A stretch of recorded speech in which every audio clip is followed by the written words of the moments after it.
abertura. Boa noite. Hoje é quinta-feira, 15 de abril de 2021, dia em que se celebra o desarmamento infantil. A data é celebrada desde 2001 e tem como objetivo chamar a atenção para as consequências que os incentivos ao uso das armas pelas crianças podem provocar quando se tornarem adultos. Junto a essa reflexão, também podemos e devemos pensar em quais adultos se transformarão as crianças que passam fome, que não têm acesso à educação, à saúde, à cultura. Crianças que sofrem todos os tipos de violência. Essas são reflexões para fazermos todos os dias e perguntar que sociedade queremos construir. Você já sabe, as notícias de interesse do trabalhador, dos movimentos populares e em defesa da democracia estão aqui no seu jornal, que começa agora.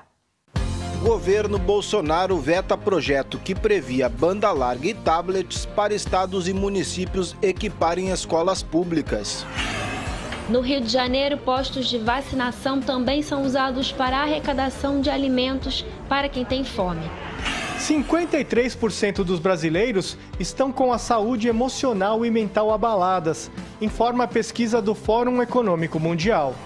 Jovens ativistas processam o Estado brasileiro pela quebra do Acordo de Paris.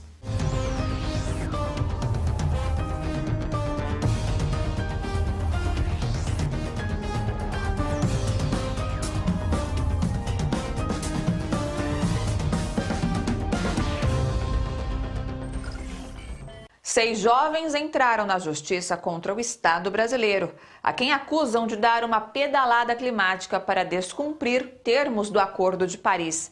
Entenda o caso na reportagem de André Giannocaria. A ação movida por 6 jovens ativistas contra o Estado brasileiro foi protocolada na Justiça Federal de São Paulo há pouco mais de um mês.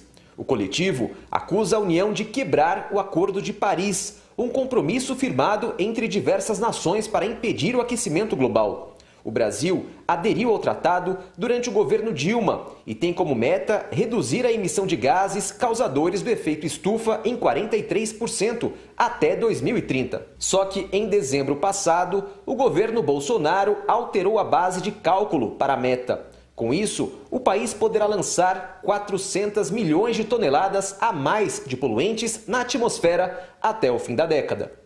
Esse governo atual fez uma mudança na metodologia de cálculo e isso acabou trazendo a possibilidade de que o Brasil venha não só a descumprir aquela meta inicialmente estabelecida, como também retroagir nas metas que o país adotou anteriormente. Marcelo é um dos ativistas envolvidos na causa judicial. Morador de São Paulo, o jovem relata como as periferias são atingidas pelas mudanças climáticas. As pessoas que moram nas periferias, as pessoas negras, as pessoas racializadas, elas são mais afetadas pela crise climática, porém são as que menos emitem. Então, por exemplo, na cidade de São Paulo, os lixões da cidade de São Paulo, onde são descartados lixos, são nas periferias. Então, a gente tem aqui várias regiões que têm lugar de incineração de lixo, que tem os aterros sanitários, e eles são muito mais nas periferias, mas quem gera mais resíduos é o grande centro. Não há fronteiras para os danos ambientais. O prejuízo alcança regiões metropolitanas, o campo e grandes santuários ecológicos como a floresta amazônica, a maior floresta tropical do planeta. É neste patrimônio ambiental de valor incalculável que mora Chay. Ela é uma das aldeãs da terra indígena 7 de Setembro, em Rondônia. A jovem, que também assina a ação popular, tem visto seu solo morrer com as alterações do clima. Era para chover e não chovia. Mudanças climáticas. E aí o que acontece? Afeta diretamente as nossas roças e a nossa alimentação, entendeu? Por quê? Porque se não chove, não cresce. Não cresce nas nossas roças. Como é que a gente come? E além disso, afeta diretamente a nossa renda.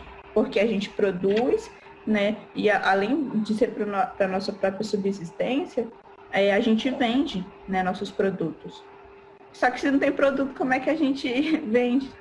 8 ex-ministros do Meio Ambiente deram anuência ao processo judicial que pretende pôr fim à chamada pedalada climática do governo Bolsonaro. O principal ponto é que o Brasil suspenda as suas contribuições que eles colocaram na NDC de 2020, porque são contribuições que não são válidas, são contribuições que vão, pelo contrário, prejudicar a nossa imagem e violar o Acordo de Paris. Então a gente pede imediatamente a suspensão através de uma liminar do que foi proposto pelo Brasil e que a gente possa alterar com participação pública.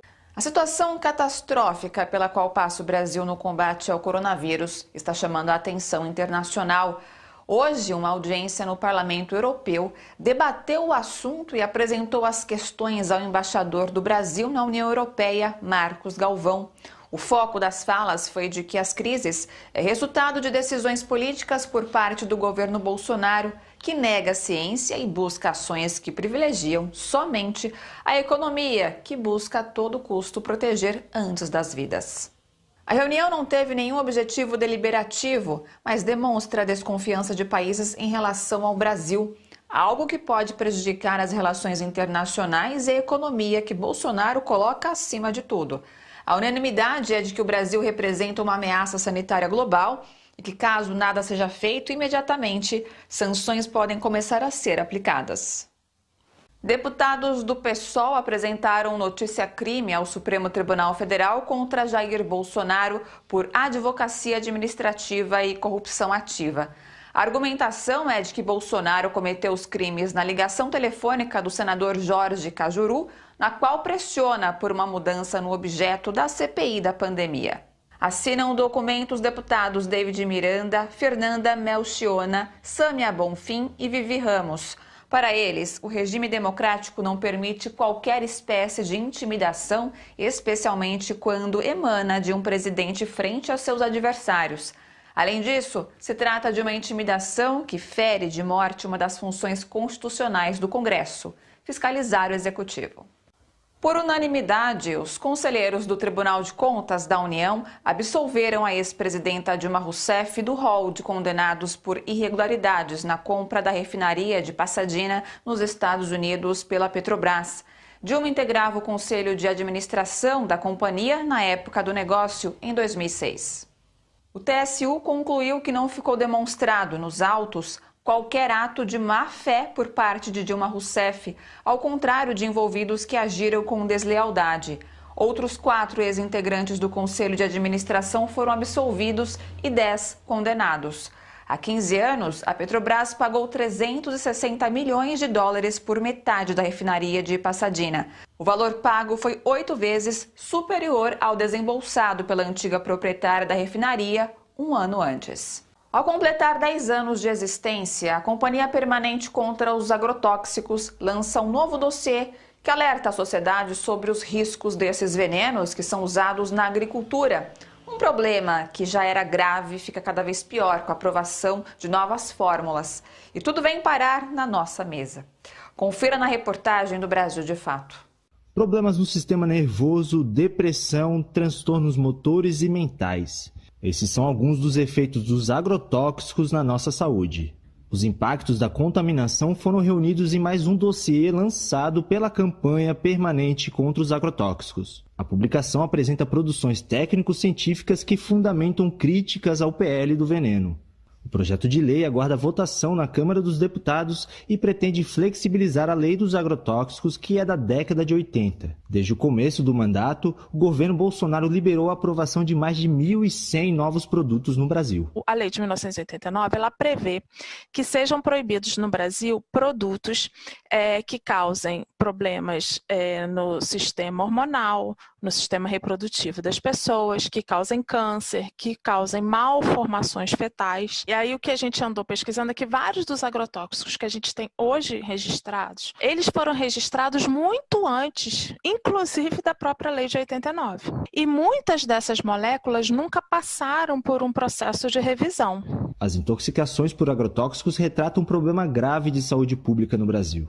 Para Karen Friedrich, a parte mais frágil, que são os trabalhadores e suas comunidades, acabam sofrendo os maiores danos das contaminações. E a gente visitou e revisitou alguns estudos, os relatos de comunidades tradicionais, comunidades expostas, comunidades do campo, trabalhadores da cidade também que utilizam inseticidas, e a gente está vendo a manifestação, infelizmente, desse tipo de efeitos sobre o sistema nervoso. Karen também critica que a aprovação do PL do veneno pode retroceder ainda mais a perspectiva de proteção à saúde e ao ambiente. Para a pesquisadora, o país está se tornando um rejeito de resíduos tóxicos que outros países não permitem mais. A gente vê também que essa liberação comercial que ocorreu, né, analisando esses mais de 1.000 produtos, são produtos antigos, moléculas que outros países já proibiram. E isso coloca o Brasil num cenário muito preocupante.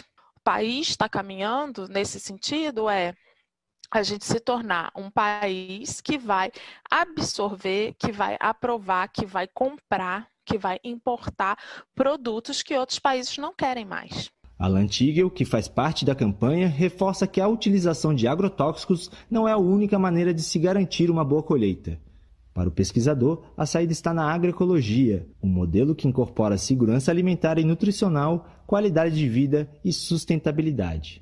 Não há hoje barreiras técnicas, não há barreiras científicas, então nada mais justo do que a agroecologia também receber subsídios e receber incentivos técnicos, científicos e políticos e sociais para que possa ser cada vez mais disseminada, né, resultem nisso que a gente está lutando, que é a produção de alimentos saudáveis, a garantia, né, de que essas populações tenham seu território, sua terra assegurada e que possam viver e se manter produzindo alimentos saudáveis para a sociedade.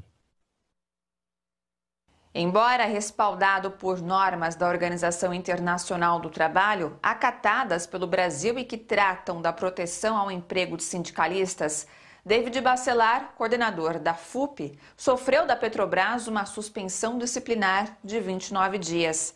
Ontem, sindicalistas e organizações internacionais divulgaram um manifesto em favor do coordenador da Federação Única dos Petroleiros. Hoje, quem se manifestou foi o presidente nacional da CUT, Sérgio Nobre. David, meu companheiro, quero expressar todo o meu apoio a você, a minha admiração à luta que vocês estão desenvolvendo, que é uma luta extraordinária. Não só na defesa dos trabalhadores da Petrobras, mas também chamando a atenção do povo do que está acontecendo no nosso país. A ação dos companheiros da militância da FUP nos bairros, vendendo gás a um preço justo, denunciando o preço da gasolina, é um exemplo para a classe trabalhadora brasileira. Hoje nós não podemos pensar corporativamente, só na nossa categoria, mas também olhar o que está acontecendo no nosso país e ajudar a recolocar o nosso país no caminho do desenvolvimento, da democracia, e a ação de vocês nesse sentido é uma ação exemplar. Contem com toda a nossa solidariedade, da Central Única dos Trabalhadores, da nossa direção executiva, e lembrar, David, quem luta vence e com certeza venceremos. O seu jornal faz um rápido intervalo e ainda hoje você acompanha aqui detalhes da CPI da Covid e outras notícias desta quinta-feira, 15 de abril.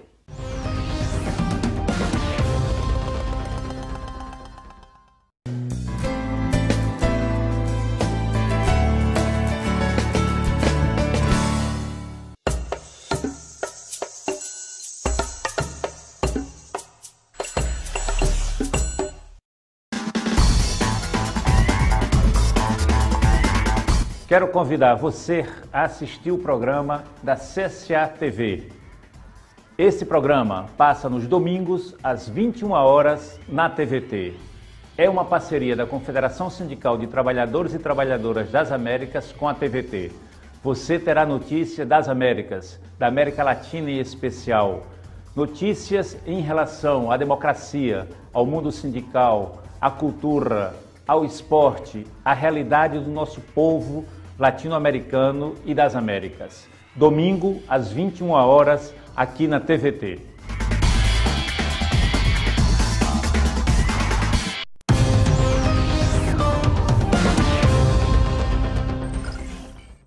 capital do Rio de Janeiro, os postos de vacinação se tornaram também pontos para doação. Alimentos e produtos de higiene estão sendo recolhidos para distribuição em favelas e periferias da cidade. O carioca agora pode aproveitar o momento de se proteger do coronavírus para ser solidário. Durante a campanha Rio contra a Fome, os cerca de 250 postos de vacinação na cidade também são pontos de arrecadação de alimentos. Essa é uma campanha, talvez a maior campanha de solidariedade da história do Rio de Janeiro, em que nós pedimos e contamos com o apoio da população para que no momento da vacinação traga 1 quilo de um alimento não perecível e um produto de higiene pessoal para que a gente possa doar para as favelas, periferias e as populações que mais necessitam nesse momento tão difícil da nossa cidade. Coordenada pela Secretaria da Juventude do município, em conjunto com coletivos e instituições que atuam em territórios periféricos, a campanha já arrecadou cerca de 9 toneladas nas 2 primeiras semanas de realização. É muito gratificante, me deixa muito feliz ver o engajamento da população do Rio de Janeiro, ver que há uma corrente solidária que se preocupa de uma maneira tão sincera e tão espontânea com o próximo. As aposentadas Diane e Helena aprovam a iniciativa. Eu acho super importante isso e podia ter mais campanha, porque a fome deve estar rolando direto lá nas comunidades, na rua Ipanema, e tudo está cheio de gente morando na rua, com muito ruim mesmo, uma situação péssima. Então preciso de comida, do básico mesmo. Então é uma oportunidade de deixar alguma coisa. Fundamental, né? Porque nesse momento muitas pessoas, muitas famílias estão ficando desempregadas, com dificuldade de alimentação. Então acho que também é uma contribuição muito importante. Só assim que a gente vai conseguir alguma coisa maior, né? Uns ajudando os outros. Juntos seremos fortes. Os alimentos arrecadados são entregues a coletivos que trabalham em favelas, periferias ou com pessoas em vulnerabilidade. São essas organizações que fazem as cestas chegarem às mãos de quem precisa. A Frente Maré é um desses coletivos. A gente já recebeu quase mais de 1 tonelada, na verdade, de alimento durante essas 2 semanas. A gente está potencializando outras cestas básicas para atingir mais famílias. Isso é importante, a doação de vocês nesses pontos de vacinação, né, principalmente, é importante. Você não precisa ir se vacinar para poder doar. Eu acho que é importante vocês irem para que a gente possa atingir mais e mais famílias. Naldinho ressalta que o momento pede união. Assim como na Maré, junto à Frente à Maré, outros movimentos de várias outras periferias, de várias outras favelas estão nesse combate à fome, né? Ainda mais nesse momento agravante da pandemia e nesse momento agravante também da fome, né? Com o aumento dos alimentos, com o auxílio emergencial muito baixo e principalmente com a diminuição das doações. Então, assim, é importantíssimo que vocês hoje doem, né? A gente tem que se unir para a gente poder lutar contra a fome e ajudar essas famílias que estão em situações de vulnerabilidade social. O governo Bolsonaro vetou acesso à internet e a tablets para escolas públicas para aumentar verba de deputados. Enquanto isso, jovens da Vila dos Papeleiros, em Porto Alegre, seguem estudando graças ao Centro Social Irmão Antônio Bortolini. Confira na reportagem de Guilherme Oliveira.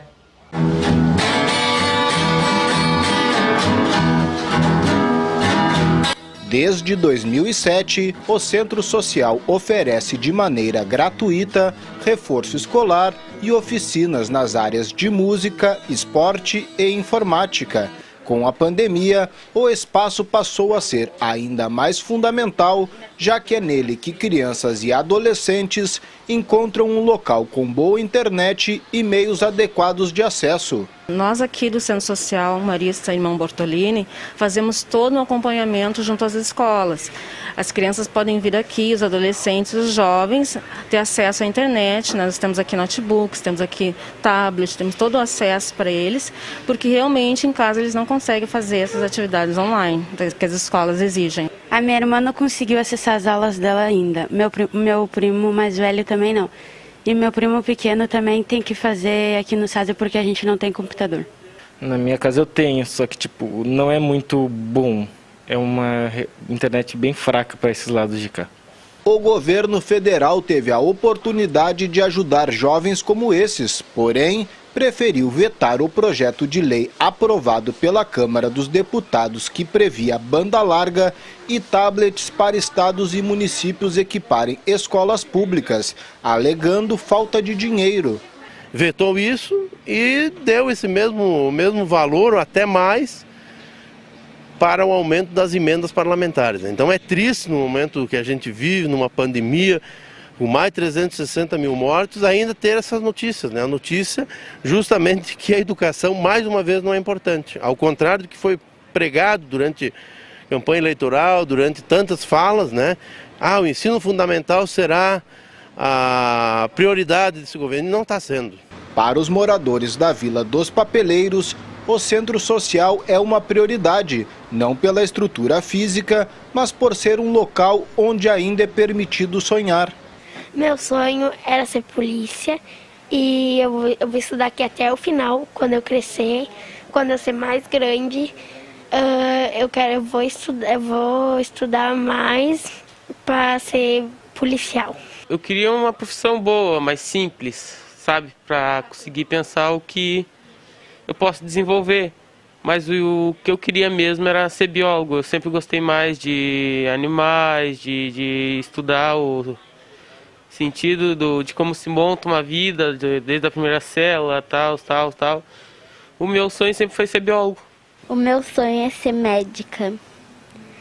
E eu vou estudar até eu conseguir realizar meu sonho. Eu vou ficar aqui até o final estudando. É esse meu sonho. Enquanto a pandemia de Covid-19 avança sem ações efetivas do governo em seu combate, os brasileiros veem cair sua renda e capacidade de compra. Para os bancos, entretanto, um bom negócio.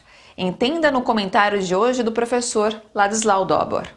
Deixa eu mostrar para vocês a manchete do Estado de São Paulo da última segunda-feira.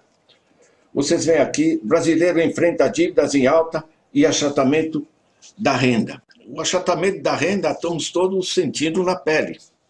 Agora, o aumento da dívida, para nós, é uma desgraça, mas representa lucros para os bancos.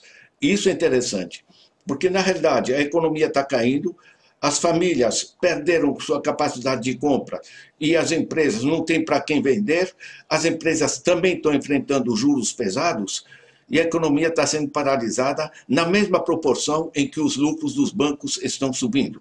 E essa lógica é muito importante. A matéria traz um dado pesado. Das famílias endividadas, são 61 milhões de adultos no Brasil, 31% da renda dessas famílias vai para os bancos, para pagar os juros e amortização das dívidas. Ou seja, esses milhões, dezenas de milhões de brasileiros estão vivendo com menos de 70% da renda do seu trabalho. 30% de todo esse trabalho vai para os bancos, sobre dinheiro que é nosso. O dinheiro que está nos bancos não é dos bancos, é nosso. E o custo dos serviços deles é mínimo, é tudo coisa eletrônica. Desses 61 milhões, 25% estão em bancarrota, estão quebrados. Como os bancos conseguem isso? Por um lado, eles trabalham o alongamento da dívida. Eles chamam a pessoa vai lá, eles renegociam para manter no nível de sobrevivência para a pessoa continuar a pagar essa dívida. No ano passado, em 2020, eles renegociaram 971 bilhões de reais, dá 13% do PIB. As pessoas vão conseguir pagar, mas vão estar pagando durante anos nesse processo e os bancos vão estar mantendo eles no nível da sobrevivência. A outra forma é, evidentemente, a taxa de juros. Em todos os jornais se diz que as taxas de juros caíram, mas eu tenho aqui as datas, por exemplo, a média para a pessoa física, que em 2013, tá? Em março de 2013 era de 88%, juro para a pessoa física. Tá? Agora, em março de 2021, está 95%, passou de 88% para 95%. Tá? O crediário, que ferra tantas pessoas, né? Sobretudo as pessoas que não têm como comprar à vista, temos aqui, passou de 60% a média dos crediários para 74% de juros. eu recebi minha conta no Santander, R$620 que eu tenho que pagar por compras. Eles me propõem para eu alongar essa dívida com juros de 213%. E se eu atrasar alguma das parcelas, o juro vai para 333%. Isso é uma piada, tá? Mas basicamente estão aproveitando a pandemia e a necessidade das pessoas para gerar extorsão. Isso está quebrando as famílias e está paralisando as empresas. Esse sistema simplesmente está destruindo a nossa economia. Para saber mais sobre o assunto, o professor Dobor tem 2 dicas. A primeira, a leitura do capítulo 12 de seu livro A Era do Capital Improdutivo, disponível para download em dobor.org. A segunda, uma aula disponível no YouTube. Basta pesquisar por Ladislau Aula 12. Confira agora como fica a previsão do tempo para esta sexta-feira em São Paulo e demais cidades do país. Sol entre muitas nuvens com períodos de nebulosidade em São Paulo. Não chove. Máxima de 25 graus e mínima de 15. Umidade relativa do ar, em média, de 70%. Índice ultravioleta muito alto. No Rio de Janeiro, tempo abafado e de sol com aumento de nuvens a partir da tarde, sem previsão de pancadas de chuva. Máxima de 28 graus e mínima de 22. Já em Salvador, a sexta será de tempo fechado e chuvoso. Máxima de 29 e mínima de 25. Em Brasília, tempo parcialmente nublado com aberturas de sol ao longo do dia, sem chuvas. Máxima de 28 e mínima de 16 graus. E o presidente brasileiro parece que não se cansa de passar vergonha. A mais nova acrescida ao vasto currículo de ignomínias internacionais e nacionais também veio do país vizinho. Bolsonaro postou uma mensagem crítica às restrições anunciadas pelo governo argentino na última quarta-feira. Postou o que quis e tomou mais uma aula. O presidente da Argentina, Alberto Fernandes, respondeu a Jair Bolsonaro sobre o papel de apoio que os militares desempenham na pandemia na Argentina. Em entrevista a uma rádio, Fernandes declarou que os oficiais fizeram a carreira na democracia, defendem as instituições e, a partir deste espaço, têm colaborado na pandemia. As falas são uma resposta a uma mensagem postada por Bolsonaro no Twitter, em que o presidente brasileiro afirma que o exército argentino vai controlar o toque de recolher. Na noite de quarta-feira, o governo argentino anunciou novas medidas de restrição à circulação de pessoas para frear a acelerada segunda onda da pandemia. Sobre a função do exército, Fernandes declarou que não pediu estado de sítio e nem pensa em fazer. De acordo com o presidente argentino, as Forças Armadas têm médicos e enfermeiros muito qualificados. Só para lembrar, o presidente brasileiro já chegou a afirmar que os militares do país não vão ser utilizados para ajudar a organizar o combate à pandemia num possível lockdown. O seu jornal faz um intervalo curto e volta em instantes.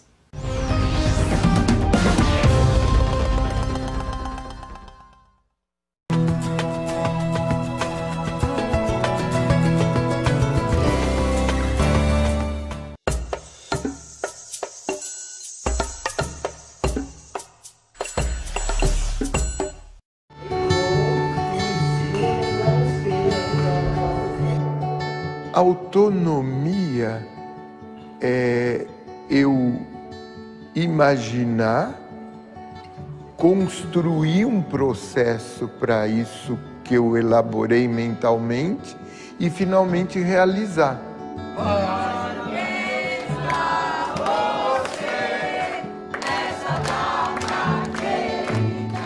Como seres interdependentes, eu preciso de você, você precisa de mim.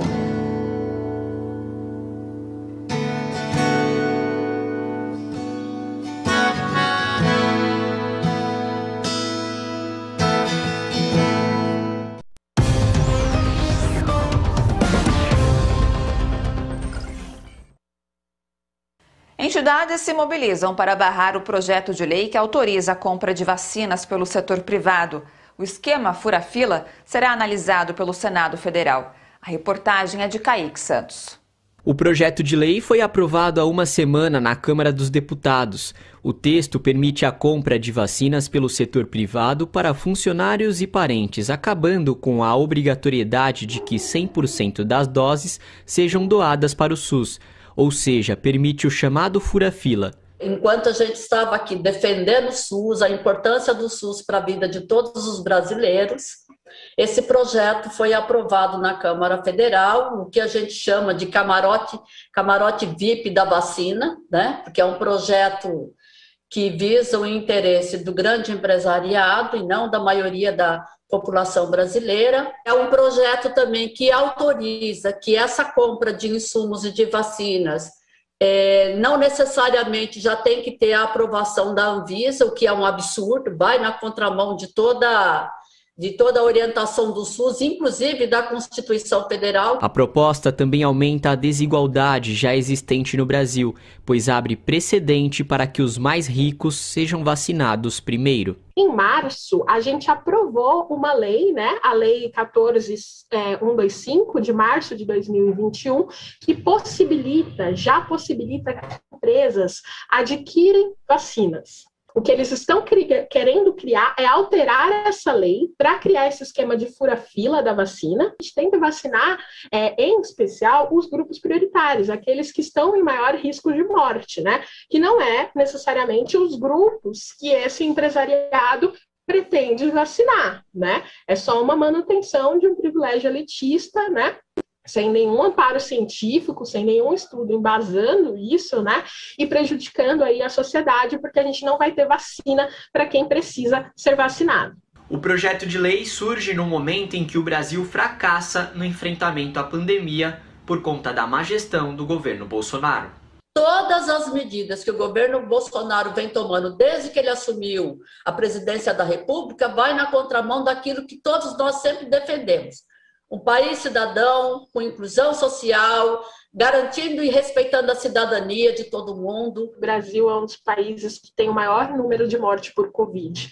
Mortes que poderiam ter sido evitadas. Desde o começo dessa pandemia, há um negacionismo da ciência, né? Há aí um incentivo para o descumprimento de normas e padrões de proteção das pessoas, né? Há uma resistência à vacina. Para pressionar os senadores a votar contra a vacinação privada, a CUT lançou a campanha Fila Furada é Roubada na plataforma Na Pressão, ferramenta virtual de participação social, política e cidadã. Você que está nos ouvindo, que não tem carteira assinada de uma grande multinacional, poderá correr o risco de ficar mais distante ainda da vacina. Você e sua família. Portanto, é muito importante que todos nós façamos pressão para que esse projeto não seja aprovado. Então, por favor, entre www.napressão.org.br. Enquanto no Brasil nada é feito para frear a proliferação do vírus, ex-governantes e vencedores do Prêmio Nobel pedem, em carta aberta, que a patente das vacinas contra a Covid-19 sejam quebradas. Isso significaria, na prática, transformar os imunizantes num bem da humanidade, sem a vigência do lucro. O documento público é assinado por 170 pessoas, incluindo os ex-presidentes da França, François Hollande, da Libéria, Ellen Johnson Sirleaf, e o ex-primeiro-ministro britânico Gordon Brown. Vencedores de categorias do Nobel também apoiaram a iniciativa, que foi encaminhada ao presidente dos Estados Unidos, Joe Biden, entre outras autoridades. Sob o risco de colapso em meio à segunda onda da pandemia, os hospitais públicos do estado de São Paulo sofrem com a falta crítica de medicamentos para intubação, uma situação extremamente preocupante. Enfrentando uma segunda onda mortal da pandemia de coronavírus no Brasil, a situação pode se agravar ainda mais. Autoridades alertaram nesta quinta-feira sobre a falta crítica de medicamentos para intubação em centros de saúde públicos do estado de São Paulo. Um relatório do Conselho de Secretários Municipais da Saúde do Estado revela que 68% dos centros da rede municipal não possuem neurobloqueadores necessários para relaxar a musculatura durante o processo de intubação e 61% não têm mais reservas de sedativos. O secretário da Saúde de São Paulo, Jean Gorenstein, afirmou em entrevista ao G-News que estão sendo enviados ofícios há 40 dias para o Ministério da Saúde pedindo ajuda. Pelo Twitter, o governador de São Paulo, João Dória, informou que os ofícios foram ignorados. Até o momento, 86,4% dos leitos das unidades de cuidados intensivos estão ocupados, enquanto alguns hospitais anunciaram a redução de leitos devido à falta de insumos. No Rio de Janeiro e em Minas Gerais, estados muito afetados pela segunda onda da pandemia, também surgiram denúncias de falta de medicamentos para intubação. O Brasil registra há meses um aumento dos casos e mortes por Covid-19. Segundo dados do Ministério da Saúde, São Paulo, o estado mais populoso do país, apresenta uma média móvel de 15 mil casos e 773 mortes por dia. Como diz o ditado, filho feio não tem pai nem mãe. É uma proposta que retiraria até 18 bilhões de reais do orçamento da União, acima do teto de gastos para obras do governo, é exemplo disso. Ninguém assume a responsabilidade do projeto, mas reportagem da Folha de São Paulo garante que o texto foi escrito pelo Ministério da Economia, que nega. Em plena pandemia, com o governo alegando estar sem dinheiro, a simples sugestão de aprovar tal gasto gerou repercussão negativa no mercado e entre analistas financeiros. A reportagem afirma ainda que o texto foi sugerido pela Casa Civil do Palácio do Planalto. Segundo a equipe econômica, esse texto é apenas uma das versões em análise, mas os 18 bilhões, ninguém sabe como foram parar no papel. A Petrobras está anunciando aumento no preço dos combustíveis de novo.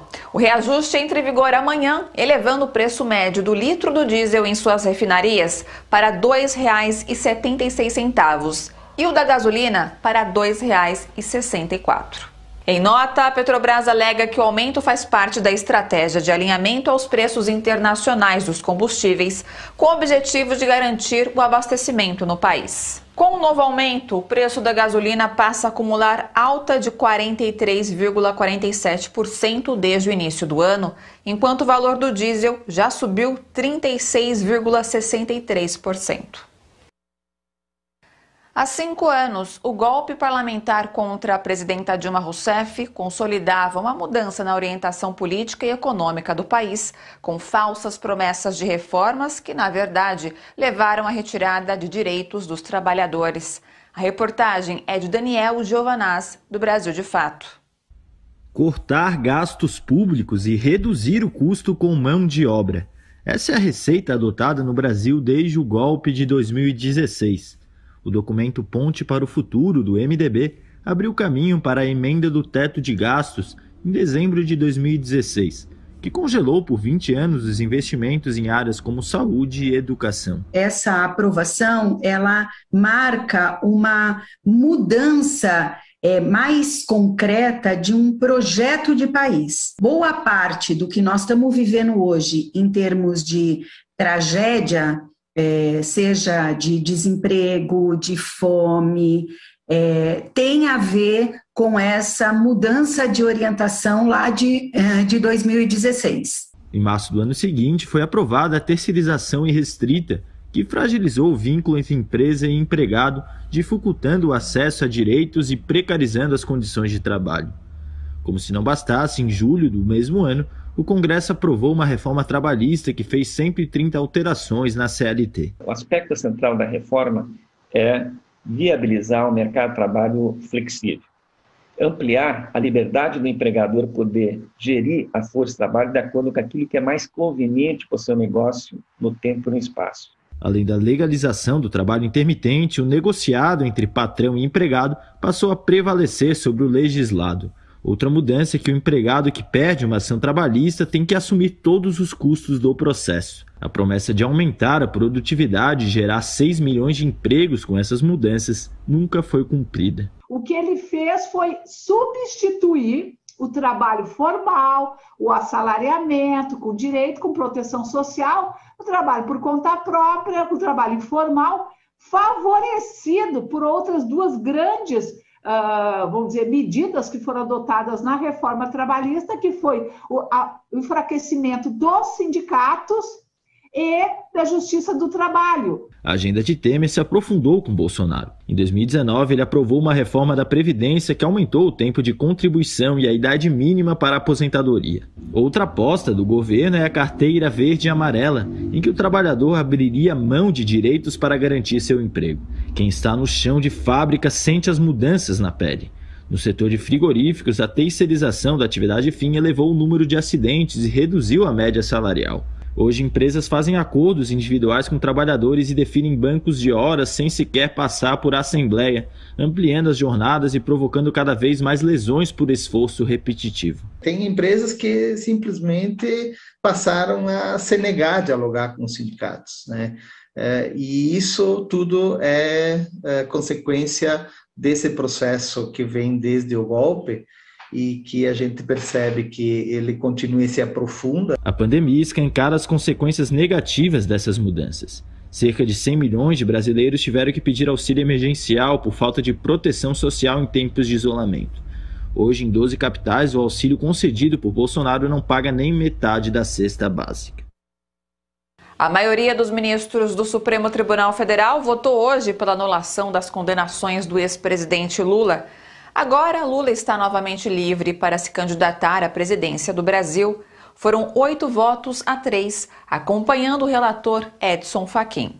A decisão de Fachin resultou na anulação das 2 condenações contra o ex-presidente, proferidas pela 13ª Vara Federal de Curitiba, em relação aos casos conhecidos como o Triplex de Guarujá e do sítio de Atibaia. Com isso, Lula deixou de ser ficha suja e está liberado para disputar eleições, caso queira. Na próxima quinta-feira, o plenário volta a se reunir para analisar se os processos devem ser remetidos à Justiça Federal do Distrito Federal ou de São Paulo e o recurso do ex-presidente Lula. Nós estamos julgando o habeas corpus. E essa aferição ou não da conexão probatória é extremamente complexa.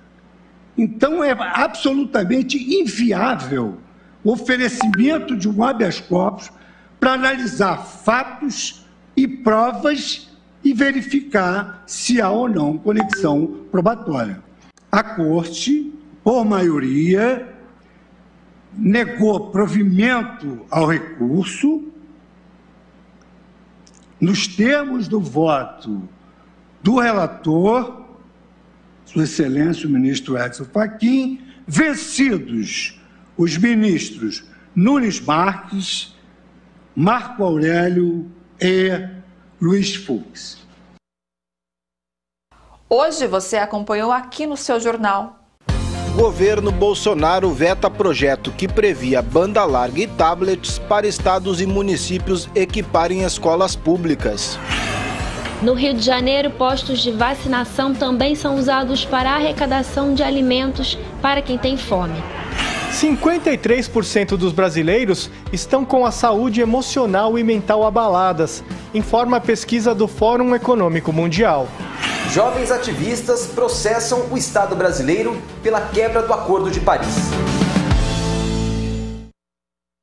Fosse qual fosse a data ou o resultado que o Supremo Tribunal Federal apontasse sobre a anulação das condenações do ex-presidente Lula, o Brasil e o mundo comentariam.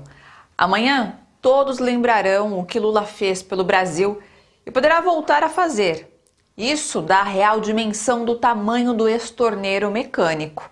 Do Luiz Inácio, que veio do chão de fábrica e se tornou o presidente Lula, que teve a maior aprovação de toda a história desse país e provou que o Brasil e os brasileiros podem ter um destino mais decente e amplamente democrático. Amanhã, seu jornal volta para exibir as lutas por direitos humanos e democracia de homens e mulheres que, como o ex-presidente Lula, não aceitam a mentira como um cabresto a ser usado por toda a vida. Até lá!